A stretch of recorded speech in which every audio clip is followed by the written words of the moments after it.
Hello everyone, welcome back to another post match. First of all, I hope you all are well and you all are good. Please, people, do hit the like button and please subscribe to the channel. Like right now, I'm in a very deflated mood. I don't know, I really want to shout or not because it's literally like absolute night here. It's 1 o'clock and people might just wake up with my screaming. So I just want to be silent and it's breaking, man. Where are we going right now as a club? Like, where are we really going as a football club right now? Losing to Aston Villa, Stamford Bridge, and now being 11th in the league. And the way we played, it never looked like there was a hope to come back. There was like no light at the end of the tunnel. And when I saw the light, a train came in and just walked over me. That was a feeling today that whenever there was a light at the end of the tunnel, we are going to score a goal. Another goal was scored, and it looked like the train absolutely pounded me, and my body flesh was absolutely over. It's depressing, Puddin bhai. It's absolutely depressing, bhai. Like right now, there's no light at the end of the tunnel, and it's just absolutely depressing, brother. It's absolutely depressing. I went to Ankit Bhai's team today. People do subscribe to great channel, Ankit Bhai's channel, Almighty Blues FC, Almighty Sports Plus, and we were discussing on Chelsea, and I said that this is seeing the Aston Villa lineup. They were absolutely defensive, and they were a very easy team to beat today. Like we made them look like prime Barcelona.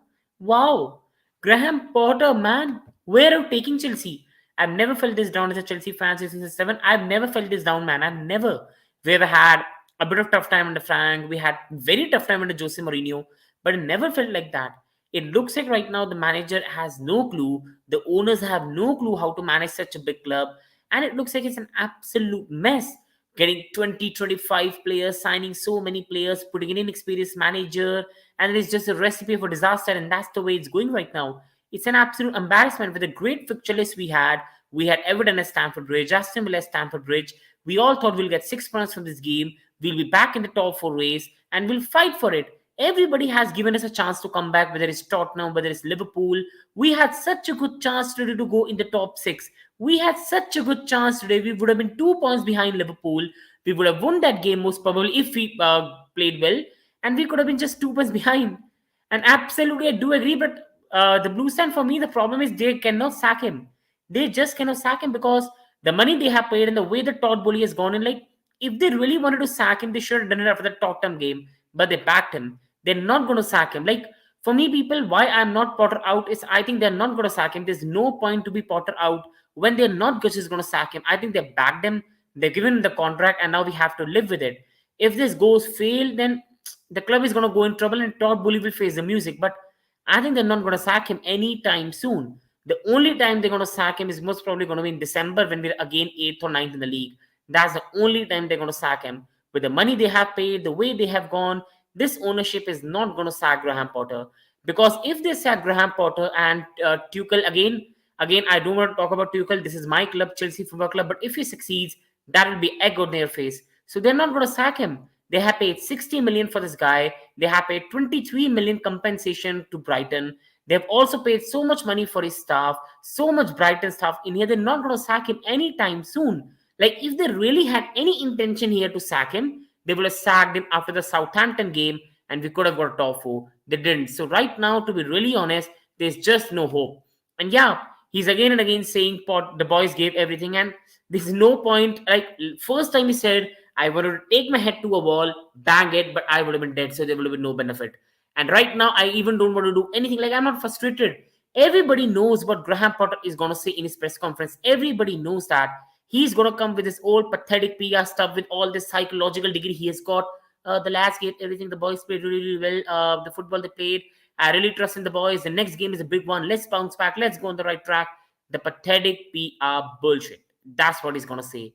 That's the way it's gone with Graham Potter. You can predict every press conference is going to give what he's going to say.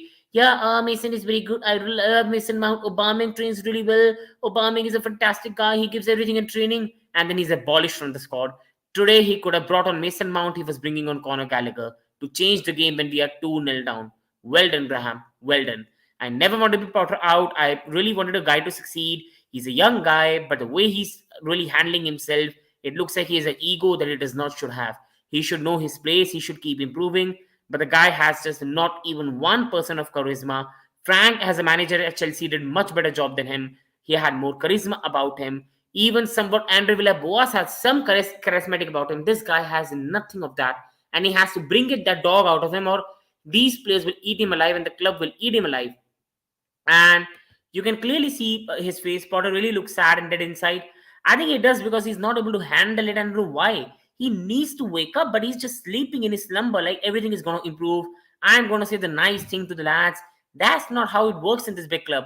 The difference between him and Mikel Arteta has been able to take on the senior players.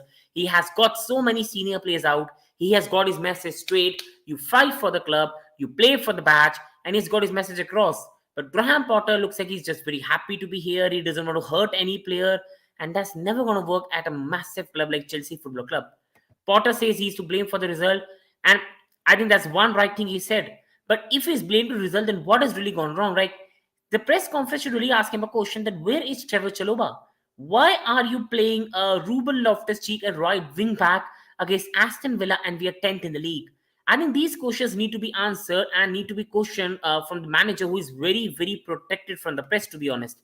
So on Graham Potter, as it was going on, I really don't want to take much time. We have so many topics to cover, people. And with Graham Potter, I will say just one thing. Like, I really don't know what he's trying to do. I have no problem to take a process. I have no problem to take a defeats when I know where the club is going, where the idea is, where we are heading to. Right now, I really don't know where the club is really heading to, what is the idea, which direction we are going to, and what is the plan. Like, what is the plan? Some days he plays a particular team, some days he plays a particular team. He finally settled on a back three, and today was a good opportunity to play Chaloba. You could have played Chaloba, Koulibaly, and Bariashile, and you could have played Reece James in his preferred position at the right wing back. Aston Villa was so much easier on the left side with Moreno, who was not really good defensively. There was a very good chance, and he pinches a Ruben Loftus-Cheek. And Unai Emery, being the smart guy he is, Unai Emery gave every space to Ruben Loftus-Cheek. Like, let Chelsea give him the ball, he won't be able to do anything. Anybody can see on the touchline that Ruben Loftus-Cheek is having no impact. Let me shift Reece James there and change the game. It took him 65 minutes to realize that. An absolute awful decision. Now, many people will go and say, yeah, but Ruben Loftus-Cheek had a lot of dangerous positions. He had a good game. But whenever he was in the dangerous position, he could not hit the barn door. He could not even cross, because this guy is a midfielder. He is not a right wing back. He was played right wing back by Tuchel because of big teams, Real Madrid, where you needed Reece James to fight against Vinicius Jr. We are playing Jacob Ramsey, for God's sake, and you are putting Ruben Loftus-Cheek at right wing back. Where is the head gone? Then when the game is not going your way, yes, the chances are not going your way, bring on some substitute, bring on a Mason Mount, bring on something to change the game, and you're bringing Conor Gallagher on, and the changes are coming at 65 minutes. And be a bit charismatic on the touchline. Go on the touchline. Come on, guys. Come on. Let's go. But it looks like he just goes there. Lads, you played well. Yeah, go there. Yeah, go there. That's never going to work. Why there's no charisma on this guy? See, people, I'm not Potter out, and I didn't want to be. I respect the guy. He's a human being. He's done such a fine job to reach this level. He has come in from low levels to high, and I have no hatred on anyone. I really wish him the best. I know that he will be hurting inside. But why is he doesn't want to bring that charisma out of him? Why he looks so satisfied? He has to take these players on. I'm not saying come in the press conference and say these players are idiots or something like that, but go in the dressing room, show some impact, show some changes. You have absolutely mistreated Aubameyang for no reason when in January and February Kai was absolutely failing. You have mistreated Mason Mount, a player who has been one of our best players, and you have overprotected so many other players as well just to play them. You sometimes change this, sometimes change that. You don't register Badiashile for the Champions League squad for no reason. Now, again, there's so many things unclear. And when you play the team, there's no idea. When we play, there's no pattern of play. There's no understanding. People today will go and analyze the game and say, oh my God, we played well. Because we were playing just a FIFA game. We were playing a team which was defensive. We had some attacking chances and nothing else. But after that, also, Aston Villa looked like more structured side. Like, whenever Aston Villa were on the ball, you knew what they were trying to do. When they were defensively put, you knew where the structure was, where the players was, what Unai Emery was thinking. There was no idea. Unai Emery was making changes after changes. He brought on Leon Bailey, and Leon Bailey really threatened us in the last some minutes. He played Ashley Young today at the right, and he did a fine job. He really did not play much attacker players. He played a bit of slow lineup, but it worked because that man is a tactical genius. He knows how to set up in the game. And you had no tactic. You went there. I'm Graham Potter. We are Chelsea. We have 600 million players. Let's just place them. I think for me, we have to give some credit to Kovacic as well. Like, he played some very good balls today, but he played some very good balls. But Mudryk had just no finishing idea about him. Imagine a team where left back is attacker, creator, finisher. Ben Chilwell is really amazing today. Hope he doesn't join Manchester City. Really agreed, but again, where does this go? Like many people right now on the timeline are going about, oh, but you moaned at Tuchel. Oh, but Tuchel did this. Oh, but Tuchel, we used to lose games because we were not 11th in the league. We were not 11th in the league. We had a tactical identity. There's no tactical identity. I have no problem finishing season 8th or 7th, building up, but just tell me, just 28 points as a Chelsea manager from 22 games, where the first three wins were like manager bounce, where we did not even play well. Crystal Palace, Conor Gallagher scored a 90th minute goal. You go to Aston Villa, Kepa Arrizabalaga saved us. You did not even play that well. Leicester City could have scored 3 goals past us. Leeds United, we were so lucky to win. Rooter should have made it 1-1, and you are celebrating those wins? Really? We have not had one convincing win under this manager by Aston Villa, AC Milan, which had 11 players injured. Not one convincing win. I'm not Potter out, but how can you back that? How can you back that? No in-game management, no charisma, no personality, so many favorites, no like press conference we look forward to. Yes, I want to listen to the manager. Yes, the manager is doing this. Like when Mikel Arteta came at Arsenal, you wanted to listen to his press conference. Yes, what this guy has to say in the big games. He beat Liverpool, he beat Manchester City, he beat Chelsea, he beat United. He showed you some patterns. There's no patterns to this manager. There's no idea, and that is the most concerning part. The concerning part is not finishing 11th or 12th this season. The concerning part is we will be up against Eric Ten Hag, Pep Guardiola, Mikel Arteta rejuvenated Liverpool side with new signings, then Tottenham Hotspur with most probably Nagelsmann, and that could be very difficult top for next season. Then what? Then are we going to say, oh, but it was always going to be difficult. Let's see next year. We have spent 600 million. We have the smallest stadium in the top six. We could literally break FFP rules if you don't qualify for European football again and again.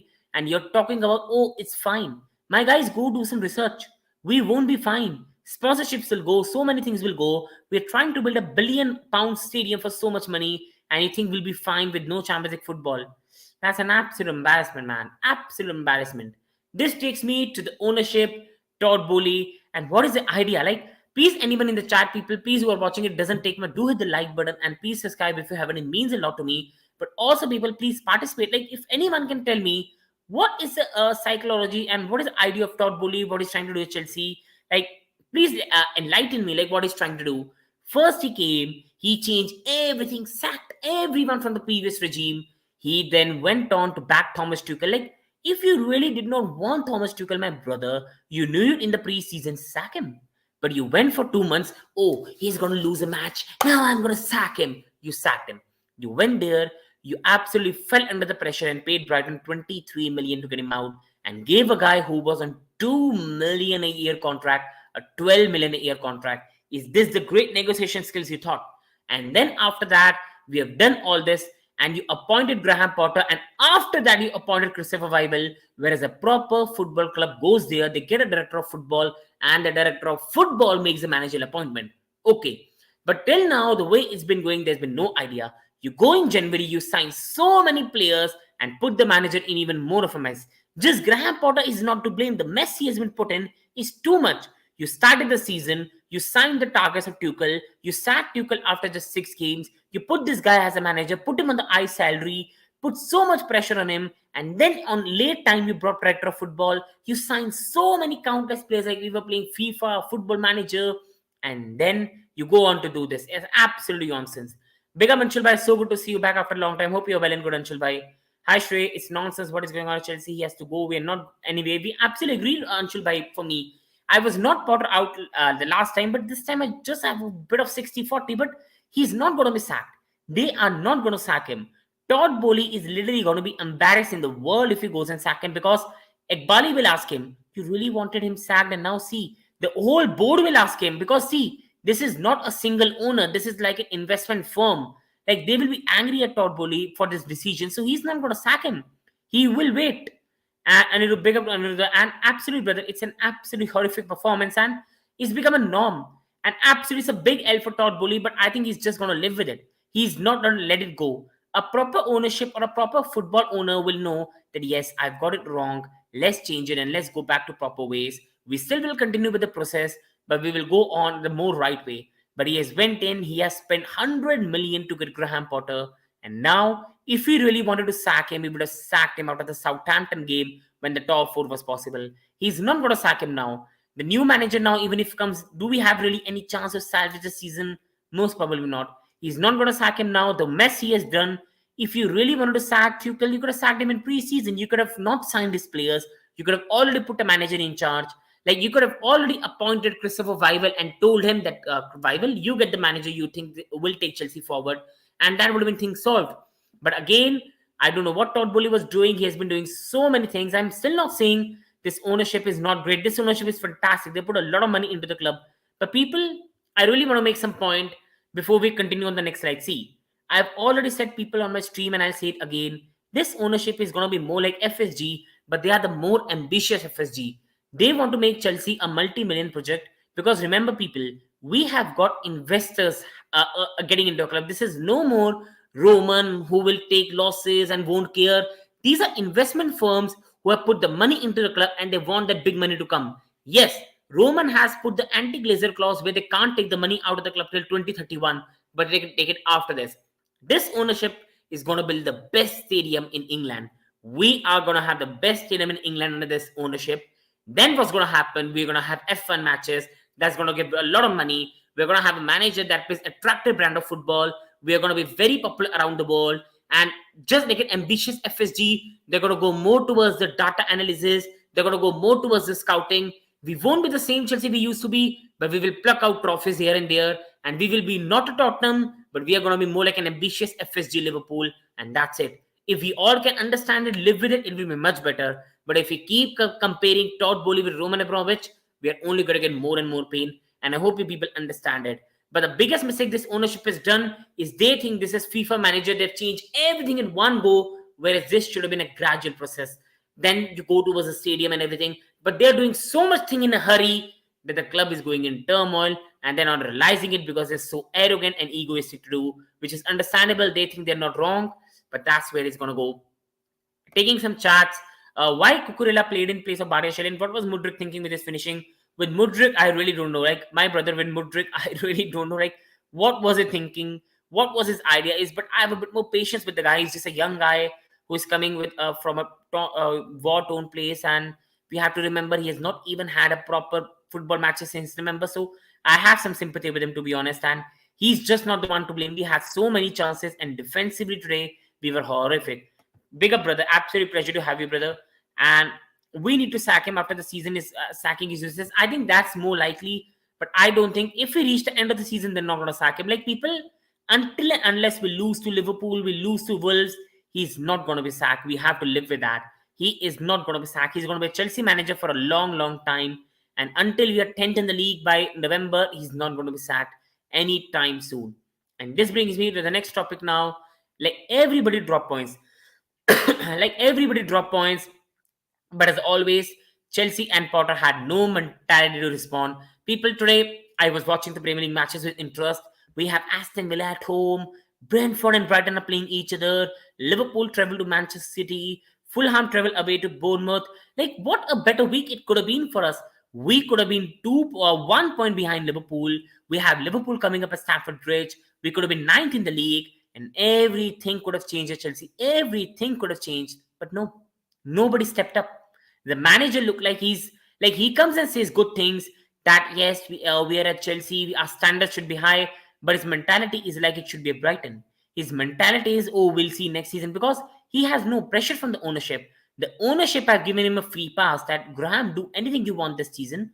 You're not going to be questioned this season. We'll analyze you next season. And he's having a free pass. He's enjoying himself, and it looks like he has no pressure. And this ego is bringing these changes in the lineup. Oh, I'm Graham Potter. I'm managing Chelsea. Let me do something big. And he makes error after error after error. And the club is going down and down and down. But we don't realize it. And we're only going to go in more and more disaster. Like, it's very disappointing to see, people. And now there's no benefit to see this Premier League table because it's depressing to see. Because now the season is most probably done. Conference League, I don't want that, to be honest. So let's just finish 12th, 13th was going to be the benefit and try to give our best in the Champions League. Play Maduekes, play David Fofanas, drill up the future, and see what signings we have brought. And this brings me to the next point now. Why Reece James at right centre back? and Ruben Loftus-Cheek at right wing back. You are 10th in the league and playing Aston Villa at home. The commentators were saying this again and again in the game, but our manager did not have this idea. There's some great intelligent people on Twitter saying Tuchel also did this. So Tuchel was not 10th in the league. Tuchel did this against Vinicius Jr., where Reece James had Vinicius Jr. competed. This is Aston Villa. This is for God's sake, Jacob Ramsey, not Vinicius Jr. And you play Ruben Loftus-Cheek at right wing back when we had Chaloba available, who could have played at centre back, and Reece could have played in his preferred position. What was going in your head, Mr. Graham? What? What is this thing with just playing Loftus-Cheek? Like Loftus-Cheek is a midfielder. If you want to play him in the midfield. Where is the idea? Where is the continuity of the team? It was so easy. Go with James, go with Chilwell, play Enzo Kovacic, go with Mudryk, Felix Havertz, and then go with Chaloba, Koulibaly, and Badiashile in this game, and go with the goalkeeper Kepa Arrizabalaga. But you had to overcomplicate it. You had to do it because you think you are the most smartest person in the world. But brother, I really respect and love you, but right now you're acting like the dumbest person in the world. And if you don't improve that, then even Todd Boehly cannot help you, my brother. You have to improve. And if Potter says after the end of the season, next season will be mess, it's absolutely gonna be, because next season then we cannot sack him then. Then no manager will want to come. Nagelsmann will go to Tottenham. Pochettino rumors are coming. He might go to Real. And there will be no manager market for Chelsea to go to. And we'll be same where we are right now. Another unproven manager in another trouble, and same process being repeated, and the club going in trouble after trouble after trouble after trouble. And Todd Boehly just making mistake after mistake after mistake. And going on to the next one now, what has Trevor Chalobah done? Like, I do want to see some reports coming out. What has Trevor Chalobah really done that really he hates in him? Like, I don't know what's going on. This guy is one of the most reliable Chelsea centre backs I know, I respect. He has always put his foot right for Chelsea. He has always given his all for Chelsea. A guy who I really respect, a very admirable professional, a person who is a very good person in the dressing room, plays well. He has never disappointed, and you go and drop him. A person that should have played the right centre back, you go and put Reece James and Loftus-Cheek at the wing back. What has Trevor Chalobah done? He doesn't get chances. Why? Why? What is going on? Like, where is this going on? Where is this headache of this man? Like, where are you going on with this guy? This is such a talented guy. You're destroying him, and then you gave him a contract extension. Like, whatever Graham Potter doing right now, it makes me hit my head to a wall. But right now, people, if I hit my head to a wall, I'm going to die, and I don't want that. Rather, I enjoy my life. Weekends are ruined, but we'll watch WrestleMania and have some good moments, because Chelsea right now are making it an absolute horror right now, to be honest. But I love this club. This club goes to championship and we play Millwall. I still love and support this club, people. Absolutely. And people, the worst news is still to come. Romelu Lukaku has missed a 1-yard sitter today, and most probably he's coming back to Chelsea next season. More chaos, more drama, and this club just doesn't give up drama. My God. Going on to the next one, Cucurella back to his normal, and that is being absolutely awful. I backed him whole season. He's a new signing. To give him time, I will. And the fans booing him need to have a bit of shame. He's a new guy. You have to back him. But Cucurella, again, very poor. Why? Like, a very good display against Dortmund, then a fine display again, and he goes on and produces that. That was an absolute awful display, from the mistake to the passing to the way he played. He was absolutely awful today. Like, there can be no excuses. He was ridiculously bad today, and a very disappointing performance. Like, I have no words on him. An absolute disappointment and an absolute embarrassment. But that's the way Cucurella has gone at Chelsea. He has his good days, but he has way more bad days, and it's been an absolute disappointment. Like, there's no words. He had a big part to play in today's defeat, and an absolutely awful performance. Kovacic for me today played really well. If Mudryk has some finishing boots, he would have had a very good assist. And I think he played really well. As a captain, I think his performances have gone above the level. He's really playing well with Enzo in the last some weeks. But again, the other guys are not backing him. But it's just like a world-class player with a world-class mentality, playing with a draws and a draws mentality. I love Kova, and most probably Kova might be gone at the end of the season. But this guy, again, today played really well. But the guys and the team are just not playing as a unit. They're just good to see as a unit in a Chelsea FC's videos, trainings, but they're not playing as a unit on the pitch, to be really honest. And Kovacic, for me, put really good balls. He did everything right. It's not his mistake that the forward line has no finishing boots in them. Going on to the next one, Chilwell, a massive positive. He was very good today. The way Chilwell has come in and the way he has played since injury has been a big, big positive. There isn't big up to Sam. There isn't any plan on the pitch. Chelsea look like a group of individuals, not a team. There ain't any pattern, no tactics were visible. Absolutely, my brother. The people are going on, and people are saying, "Oh, but we created so many chances. See the XG." I just want to meet a person and want to have a big talk with him, with the person who invented XG, because they've destroyed football. Because people go and see XG and they think you were good. We were awful today. We were awful today. You just go and see Manchester United and Eric Ten Hag. That's what you call a patron. That's what you call a manager. That's what you call a personality. The guy right now we have got has no personality, no tactics, no idea. And today, people, it's just like, see, I'm going to be very honest. Watching Chelsea today was just like me playing on FIFA, me being 2-0 down, and me going ultra counter attack. That was the way. Or me playing football manager, we are 2-0 down, I go and say to my attackers, attack, attack, attack. That's it. No pattern, no idea. But it was good on the eye. So many people, great tactical analysis, will go and say that was a great display. Oh, John McGinn scored such a long range goal. You cannot blame Potter for that. You cannot blame Potter for that. We will go 15th in the league when Nottingham Forest score a 50-yarder, and there will be some great people saying, "Oh, but he scored a 40-yarder. You cannot blame Graham Potter for that." Blaming Graham Potter doesn't mean you always have to be Potter out, but he is massively responsible where Chelsea are, and as well as Todd Boehly is massively responsible for where we are right now. Now, I have a lot of respect for the ownership, but as I've talked earlier in the video, people, please hit the like button and subscribe to the channel if you haven't done. Do watch the video in back. I discussed very heavily on Todd Boehly, and the future is good, but not very good as the people think. It's never going to be the Romans Chelsea. We are going to be the new ambitious FSG Liverpool, and that's going to be it. Plus, Chelsea sacking Potter now will raise many eyebrows since Chelsea paid 20 million plus Potter, and he'll have a big payout of the sacking. My brother, if I tell you the number of his sacking, you are just gonna like. I know Sam is a Manchester United fan. Everybody's gonna laugh. Like, let's have a bit of talk. Let's have a bit of talk.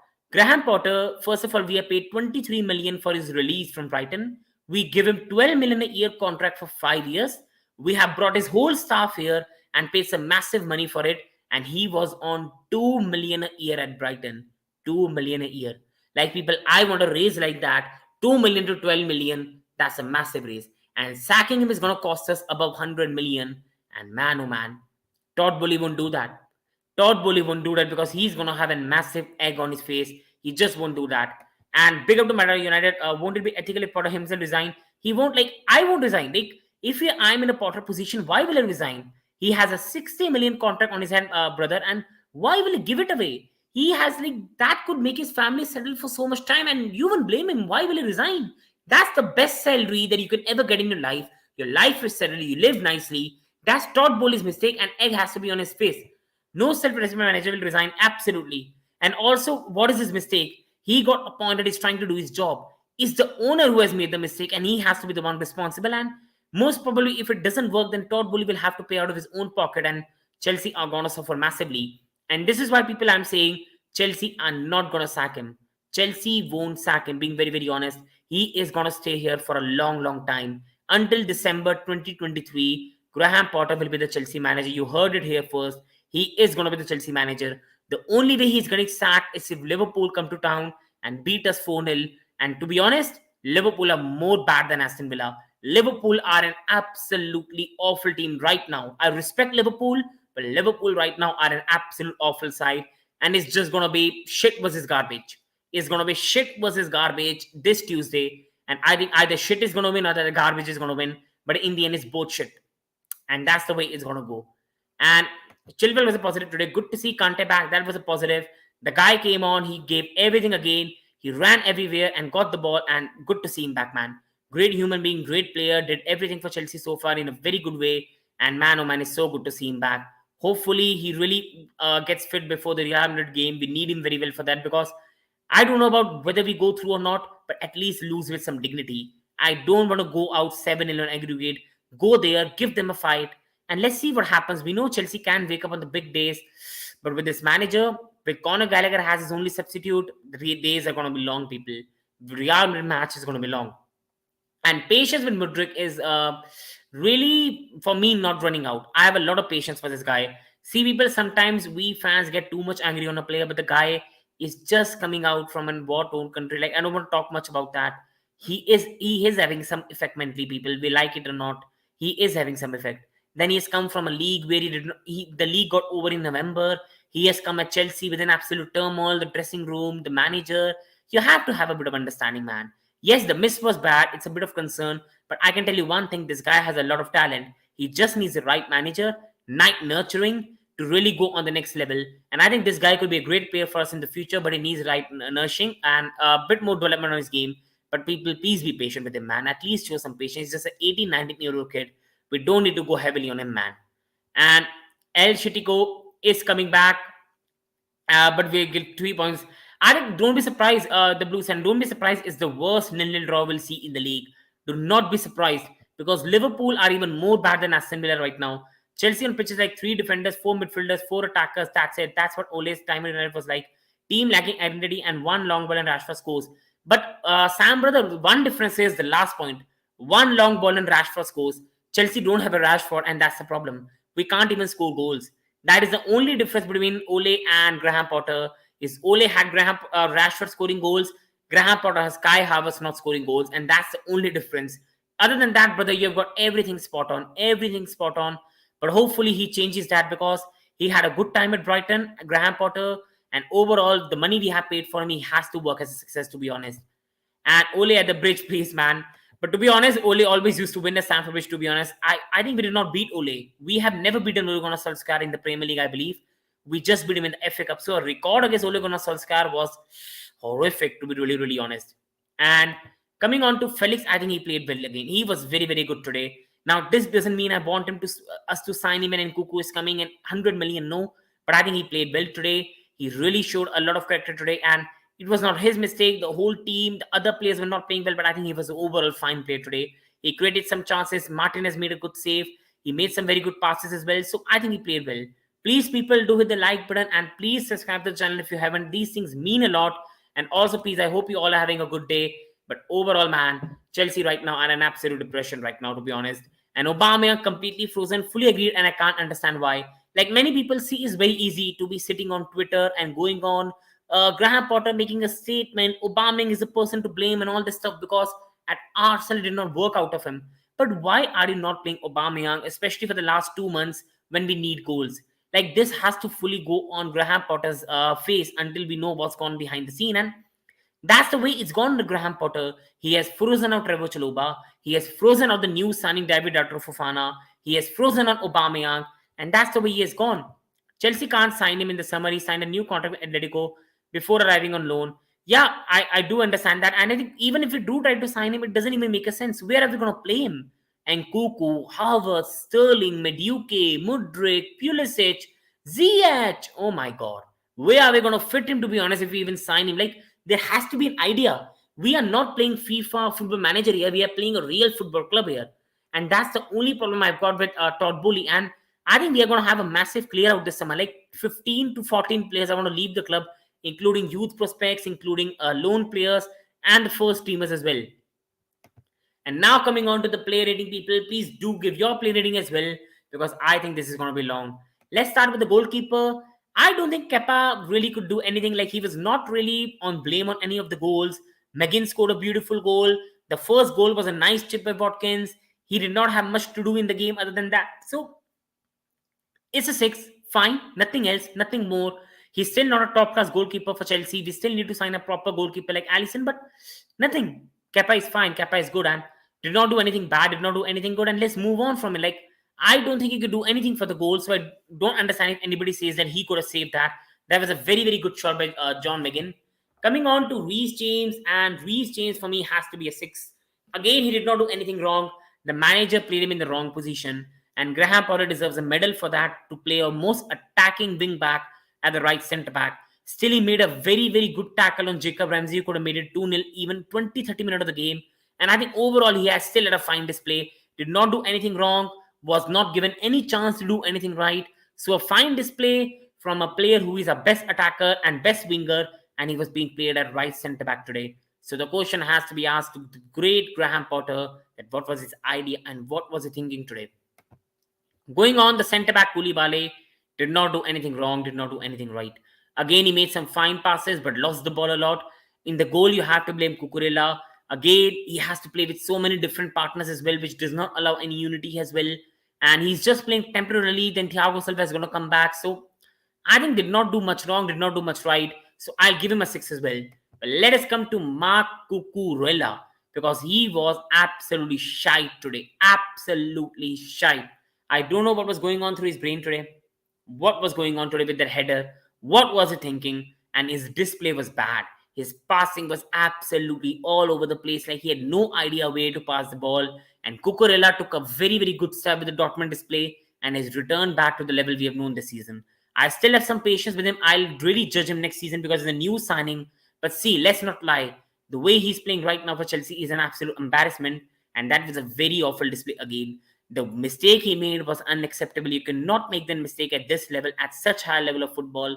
And that was very, very tough to see the mistake he made. Like, it was absolutely awful. You need to have more knowledge about our surroundings. Like, just clear it. And you're straight away throwing up there. But it also brings a question. When you keep changing the players again and again, you don't play a proper centre back. You keep changing the lineup. You keep playing with no idea, no patterns, no understanding of the position. This is what you're going to face every day of the week. Doesn't deserve to play, absolutely. But Graham Potter, genius, absolute genius, absolute genius. Like, I have no words. I've never seen a manager so genius in his in-game management. I've never seen a genius. When you could have brought on Barrier Shelley and changed the game, you could have brought on Barrier Shelley and the team could have looked more solid at the back. But well done, Graham Potter. Well done. Because Conor Gallagher is the only substitution in the damn world you can bring on. That's the only substitution that comes in your head. Because I have no words for you as a manager when it comes to substitutions. Because your in-game management is the most shit management I've ever seen from a Chelsea manager. We have had some bad managers. But I've never seen such a bad in-game management. Koscielny was better. Avram Grant was better. His in-game management is an absolute disaster. Absolute disaster. And it made me shout, which I did not want to do today because I'm going to lose my voice now. But Graham Potter is making you do these things. Now let's go to Ben Chilwell. And Ben Chilwell for me, our man of the match with Kovacic. He was fantastic today. He was the only one who cared for the badge. Chelsea fought for the badge, fought for the team, played really well and should have got that goal. I think it was a soft decision. But again, when we lose this way, I don't want to talk about that, to be honest. And Ben Chilwell overall played really well. He fought for the shirt. He was debating with Ashley Young, and what happened? What happened? Nobody came to rescue him. Our guys are absolute donkeys. They are cute donkeys, nice donkeys, because they like to be bullied. I respect Luke Shaw even more, realizing that Chelsea paid 60 million plus for Cucurella, man. But I think, Sam, brother, I will say just one thing as well. I think these two are very different players. Like, Cucurella was always a defensive left back. Like, he was never attacking left back. And I think still he's a good player. He's not a bad player. But at Chelsea right now, brother, everybody's playing bad. Like, everybody looks pathetic. Koulibaly is not this bad. Cucurella is not this bad. You go towards other players in the team, they're not this bad. You go on towards Mason Mount, the way he has had the season, he's not this bad. You cannot have the players the way we are playing this season and say they're all bad. A bit of the question has to arise in the management. What is the idea? And that question brings down to the ownership. What do you really want from the club? You are signing 30, 40 players. You are playing in an imbalanced position. You are doing everything possible to ruin a season. I'm just not understanding that. And Ben Chilwell for me has to be 8. I feel bad for Chilwell. His team misled, absolutely. The only guy today that played with a Chelsea mentality and a guy who deserves for me right now to be a captain of this team. With players like Kovacic, players like Thiago Silva, players like Kante, players like Azpilicueta.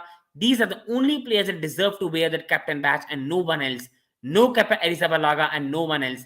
Because this guy is playing like a true captain and a player whose mentality is at top. And I've always said this, when Chilwell is fit, he's one of the left backs in the league. But the problem is, his fitness is the only issue, because this guy is a fantastic talent. And today, he was class apart. Enzo for me today was fine, not that bad. But Enzo had a lot of misplaced passes today. A bit more not like himself, but that happens. When you're playing on one side with Lionel Messi, you're winning matches. And the other side, you're playing with Chelsea, you're losing matches. That frustration makes you make misplaced passes. And that makes you frustrated. And I think it was not that bad. The teammates were making him more frustrated. Shaw can play defensively, attackingly. He's played great games. Yeah, I do agree. I'm just saying that Cucurella is a more different type. Like, I know Shaw is 100 times better than Cucurella. There's no question. Shaw is way better. But I think the profiling is a bit different. Like, Cucurella was never a 3-4-3 player. Cucurella was always a left centre back or a 4-3-3 player. He was never a 3-4-3. And this is where, brother, I don't understand the signing. Like, this is where I want to defend Thomas Tuchel. This is where I want to defend Thomas Tuchel. Thomas Tuchel did not want Cucurella. His number one target was Nathan Ake, and the Chelsea fan base were laughing at him, calling his talent profile awful. This his talent ID was not awful. Nathan Ake is one of the best centre backs right now in the league, and Thomas wanted him and laughed at him. Now see who laughs now. He was available for 40 million and we did not want to buy him. That's the egg on the faces of the owners because Nathan Ake was the one I wanted. He is way better than Cucurella and many centre backs in the league, but we just really did not want to go for it, and you pay the price for that. And now coming on to the next player rating, that takes me to Mate Kovacic, and he was fantastic today. He played a lot of forward passes today. He was very good today. He made a lot of forward passes. He made a lot of things. He really made a beautiful pass on Modric. He should have finished, and he was fine today. I have a lot of respect for Kovacic. Since he's become the captain, his performances have gone a level, and he's playing like a person that cares about the club. But again, as always, the team lets him down. He was very good today, and again, it was more like the Kovacic we know, and some good signs. If Kovacic, Kante, Enzo play well, we just might have a chance to save our pride against Real Madrid. I don't know how people think that we will beat Real Madrid. Brother, see, I will say just one thing, being very, very honest. See, on squad, we have a good squad. Like, let's not really lie. If we play our natural lineup, Thiago Silva, Wesley Fofana, Badia Shele, the back three, the goalkeeper, sadly, Kepa Arrizabalaga, Reece James at the right, Ben Chilwell at the left, Enzo Kovacic and N'Golo Kante in a 3-5-2 with the front two of Kai Havertz and Joao Felix. I think we can beat any team in the world. The lineup is good. But when you've got a manager who has no tactics, who gets overawed by the occasion, who does not play the right way, then yes, we cannot be Real Madrid. The only thing is if Potter fixes himself, he gets the team playing right way, then yes, we can beat them. But the problem is seeing Graham Potter right now we have no chance, being very, very honest. And Ake pocket, he absolutely did. He absolutely did. And today also, he was so good on the ball. Like, he made a mistake. I remember he made a heavy pass, but he immediately made a tackle and he knew it could have been a penalty. So he made it in a very, very proper way. And he's a proper defender of the ball. And I don't know why people were laughing at it because I wanted Nathan Ake, and the egg is on our face right now. And coming on to the right wing back, Ruben Loftus-Cheek, like, he did not do anything wrong, did not do anything right because he's not a right wing back. But our manager did not know that. I'm London seeing Chelsea fans in Kennington White. Big up Bhargav as well. First of all, congrats to you, brother. A massive win for you. And you are having a great time with Manchester City. Great title race and best of luck to you guys. And we are fighting with Aston Villa and Crystal Palace, brother. So we are in a whole different league, man. We are in a whole different league. Oh my God, brother. Bhargav, brother, like it hurts. It hurts, brother. It hurts. Like, I really want to cry right now, but there's no benefit because we have sacked him, and Graham Potter is going to be a manager for the next decade. So we have to back him.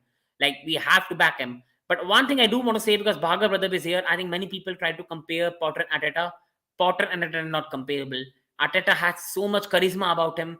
Arteta had so many tactics about him. If people remember the start of Arteta era, the match against Manchester United, the way he beat Liverpool at Emirates Stadium, the way he beat Manchester City in the FA Cup, the way he beat Chelsea in the final, you knew there was a good manager in him. The way he dealt with Aubameyang, so many senior players.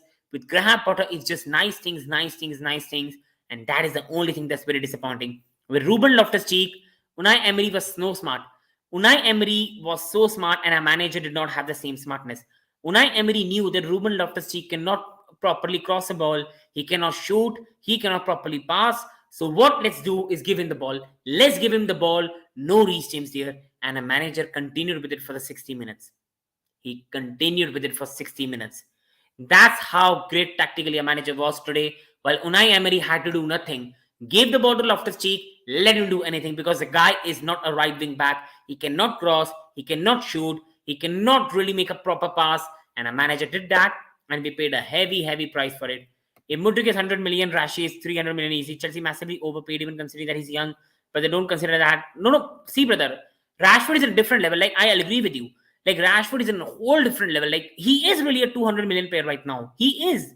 Rashford, Saka, Mbappe. These players are 200 million player. But, brother, I think straight away reaching on Mudryk to be overpaid, I think will be too much. Because, first of all, Summer brother, I want to be honest, he was 62 million. Like, it's 62 million. Plus, the money will pay to Shakhtar when we win the Champions League Premier League, which right now is not going to happen. So he's 62 million. On the other hand, brother, it's just been like 2 months. I think this guy has a lot of talent. He's just 19, 20 year old. He needs more development. He's a person who has a very explosive pace, very good dribbling, but has no finishing. I think in 2, 3 years' time, with a good manager, with a good understanding, he can improve. It's just that right now we've got a manager who does not know how to manage players. He's an environment player. There's so much negativity that I think right now I won't really go on him. But if in December, in January, he's doing the same things, then I will say that we have really overpaid for him. And Mudryk can't finish, absolutely. But I will give him some time because he's a new signing and I think he's still a very, very young guy to judge for that. I think I'll be more angry at players like Havertz and players like, you can say, more like experienced players like Pulisic missing chances as compared to a very, very young Mudryk who, right, the brother has rightly said, has come from Ukrainian league. You have to give him some time. You have to give him some time. And going on to Joao Felix, again, he was good. Again, sadly, there was no end product, but he really played well. And this is why he was a 7. One of our finest players today with Ben Chilwell, with your Kovacic. And again, he's playing really, really well. But again, let's be honest, he's just here temporarily. He's not going to be signed permanently. And Kuku is coming. And if we don't have European football, I really don't know with the guy come or not. So he's not going to be here. But I think so far he's leaving a good impression. He's playing really, really well. Again, he was one of our finest players. And today, again, really played well. People, please, it doesn't take much. Do hit the like button and please subscribe to the channel if you haven't. All these things mean a lot. And please do participate in the live chat as well. Kai Havertz, again, I don't understand, man. Why was he playing right wing? Like, I was analyzing today with Ankit Bhaiya on his channel about what Chelsea should do. And I told Ankit Bhaiya that, see, at the left back, they've got Moreno. Moreno is an absolute attacking left back. You put a Mudryk on him. You play Mudryk right wing. You play Felix left wing. And you play Havertz up top. But a manager put Havertz at right wing. I don't know. I really don't know what his idea is. It's better I don't talk about the manager because I lose my head. But Kai Havertz did not do anything wrong, did not do really anything right. Played fine, then lost in the game. But again, you cannot really blame him when the manager was playing him right wing. You cannot really blame him. And young players need confidence, and the current atmosphere at Chelsea season had absolutely agree. This is the point I was trying to make. Young players need a good environment. We are not giving them right now. We have a manager who has no idea how to use them. The place is toxic, and this is not a great place for youngsters to develop. And Mudryk, again, I think he did very well. He made some very, very good runs. And people, you have to remember how many times Mudryk got back and made important interceptions. He was defensively very, very good today. But again, that chance he missed, the 2 chances he missed, were absolutely unacceptable. And this is why he deserves a 4. He just had to think it over the keeper and he just had to keep going on. But that's what lacks of confidence and not playing too much football does to you. And I think the guy will improve. He has a lot of talent. But today, that was an unacceptable finish. And knowing Mudryk, the way he keeps going on, that I'm a hard worker, he's going to go in the training and work hard. And hopefully he improves that. Because I hope this guy does well, but that was unacceptable. Even if you're 18, 19, you have to do better. But I still a lot of patience for this guy. And I think he'll still do very well at Chelsea for me. Going on the substitutes again, not much time. N'Golo Kante for me, 6. He did not have much time. But a big positive is to see Kante back on the pitch with his injury. He came on. He made some good passes. Again, he was really everywhere on the pitch. And seeing this guy back is so good, man. Mediuke came on, really tried to have an impact, but did not have much time. But again, did not do anything wrong, did not do anything right. So he has to deserve a 6. Going on to Conor Gallagher, again, for no reason, he's brought on with no idea and has so much less time. So for me, he has to be a 5. But that only shows the lack of in-game management the great our manager has right now, because his in-game management totally shite. I don't want to say some other words, swear words, but totally shite. And Christian Pulisic did well when he came on, tried to make an impact, but the time was so less. A player who should have come on more earlier, manager does not bring him earlier. Like, it's better I lose my words. But again, this manager is really frustrating. And going on to the manager, I'm being very kind to give him 4 just because the players miss a lot of chances. But he was absolutely awful today. He's, first of all, the way the lineup he chose, not playing Trevor Chalobah and playing Ruben Loftus-Cheek at right wing back and playing Reece at right centre back when you're playing Aston Villa and you're 10th in the league is inexcusable. The way you have treated Trevor Chalobah is a disgrace. Disgrace the way you have treated that guy who plays with utmost professional. Absolute disgrace. Then you have no in-game management. You are sitting in your seat just like this. Go there, have some instruction. Tell to the players, come on, man, we can do it. Make some changes at halftime. Bring up Pulisic on, change the tactics, put Reece James early on. You know, Unai Emery is giving his players instruction to let Ruben Loftus-Cheek go everywhere. Ruben Loftus-Cheek had so much time, so much possession. Why? Because Aston Villa knew he had no threat, no crosses, no passes, no goals. But if Reece James was playing at right wing back, that story could have been different. You could have changed it in 30 minutes. Change it. It's not working. Change it. But no. And it's being very, very kind for me to give him 4. I'm sorry, people, for the rant. And I was Potter in before the Everton draw. But today I've totally lost it. I'm not Potter out, but I've lost it. I've lost it with him, to be honest. The decision he's making. And then this pathetic phrase, which he's making the worst phrase in the world. Let's give everything. My God. For reference, examine United's 2014-20 seasons. Many good United prospect, absolutely. And I think if Chelsea don't improve right now, we could going in the same path. One thing I do want to say is I really hope Todd Boehly are the new FSGs with more ambition and not Glazers. Because if they are, we're in a bad time. And I hope that's not the case. And I think they're doing some right things, building the stadium, getting Christopher Weigl. Why I still very positive under this ownership, the good things they've done. See, let's not be totally negative. The good things they've done is they brought Christopher Weigl, they brought Paul with Stanley, they brought so many youngsters with the view of building the stadium for so much big money. So the club might not be able to spend a lot of money in the transfer window. So Madueke will develop. You will have Mudryk developing. There's Enzo. There's so many players on big contracts, which will only improve on. And when these players will reach their prime, Chelsea can dominate the Premier League football for 3 or 4 years, the UEFA Champions League football for 3 or 4 years. So good idea. And they're more like FSG with more ambition. But now where the problem is, you need first of all the right coach for the nourishment. Nobody knows you've got the right one. Number second, these players, you put them on an 8-year contract. There could be benefits that when they do well, when the club is in right stride, you don't have to sell them. But on the other hand, when you're not doing well, these players start forcing their exit, they go evolve, then you're in a massive trouble. See, I already told people on my channel what Todd Boehly is trying to do with Chelsea. Either we are going to become a self-sustaining club, win 1 Premier League in 5 years, win 1 Champions League in 5 years, be a nice, simple club, keep winning trophies as well, but playing some nice football, a great team to watch around the world, traveling everywhere, playing good football, or we are going to go in absolute downfall. That's the way they are building, and I hope the case is the first one that we are going the right track. Because this ownership is more like FSG, more like data analytics scouting, but also more ambitious than them. That's the more difference for me. And my final discussion on the game before I end the video, people, please do hit the like button, man. It means a lot. And please subscribe to the channel if you haven't. And if you, by any chance, I probably go for Nagelsmann. I don't know. Nagelsmann is also a manager I really doubt. Like for me, people are going to laugh at me, but I'll rather have Pochettino. If we want to build a process, I'll rather have Pochettino than Nagelsmann.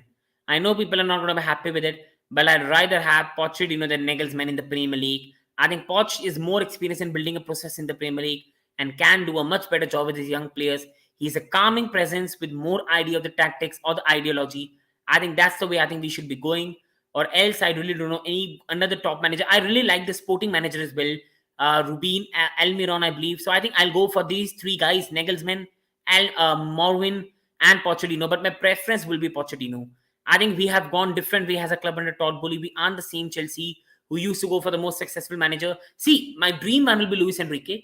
Now, but Luis Enrique won't work under Todd Boehly. My number 1 target is Luis Enrique, but Luis Enrique and Todd Boehly are 2 egos that will meet and they will be a blast.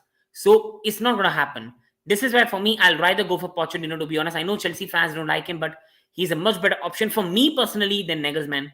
Nagelsmann is a good fit for Chelsea because he's young, and we fully agreed. But I think Pochettino is also very good for a young club with young players who need more inspiration, who need more tactics, and he's more idea to build it. The way he took Dele Alli to another level, Harry Kane to another level, the way he built up, it's Amorim, and the way he built up, you can say, Alderweireld, Vertonghen, the Tottenham side, which went on to finish second to us in a season where I remember them beating Hull City 7-1, Leicester 7-0.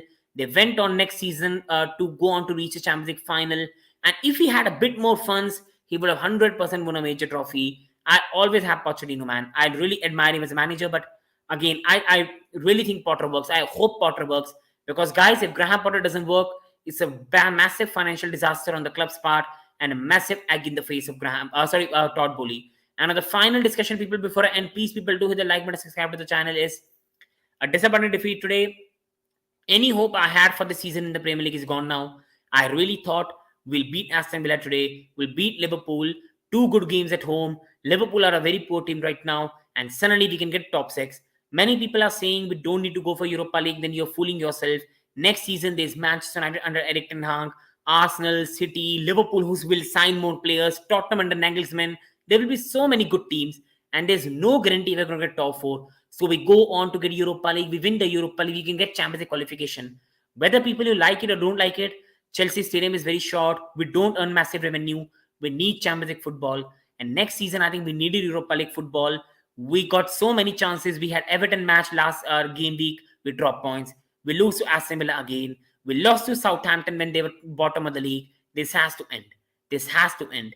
The manager has no inspiration at the touchline. The fans just go on online and say, give him time, but with no evidence. Where is it going? I'm not Potter in, I'm not Potter out. I'm just really flabbergasted. Like, when your team loses to Southampton, you raise your hope, then they drop points to Everton, you raise your hope, then they lose to Aston Villa. There's no point of hope. It's just Real Madrid match or bust for the season, and it's just about seeing more young players, more development, and where the club goes. So at the moment, there's nothing more to say. Well done to Aston Villa, well managed side, and Graham Potter has to do a lot, because right now I think 99.9% Chelsea fans base want him out. Thank you so much, everyone in the chat. The Blue Stand, Sam, Green Brother, HT Edits, and Bhargav Brother as well. And any other, if I miss people, Anuradha, so many people. Thank you so much, everyone, to join, to support. It means a lot. Please, people, like and subscribe to the channel. It means a lot. Thank you so much. Hope you have a great day. The times are tough, but I know